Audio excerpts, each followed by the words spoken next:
মাত্র আসমানি কিতাব দ্বারা দেশ পরিচালনা করলে পরে দেশের মধ্যে শান্তি আসবে।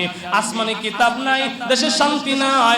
আসমানি কিতাব আছে যেখানে, শান্তি আছে সেখানে। আসমানি কিতাবের সবক আছে অফিসে, শান্তি আছে অফিসে। আসমানি কিতাব আছে সংসদে, শান্তি আছে সংসদে। আসমানি কিতাবের আইন দেশের মধ্যে যদি বাস্তবায়ন করা হয়, ওই দেশের মধ্যে শান্তি দান করেন কে? আরো জোরে বলেন কে? আল্লাহ পাক বললেন, দাউদ রাজত্ব যেহেতু পেয়েছো, রাজত্ব পাওয়ার পরে রাজত্ব কিভাবে পরিচালনা করবে? আসমানি কিতাব লাগবে, আসমানি কিতাব। আল্লাহ পাক হযরত জিবরাইল আলাইহিস সালামকে দিয়া জাবুর নামে একখানা কিতাব আল্লাহ তাআলা দাউদ আলাইহিস সালামের কাছে নাজিল করলেন। কোন সুবহানাল্লাহ।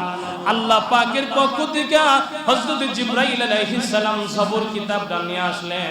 জাবুর কিতাবটা এই স্বাভাবিক অন্য কিতাবের মতো না, তাফসীর কিতাবের মধ্যে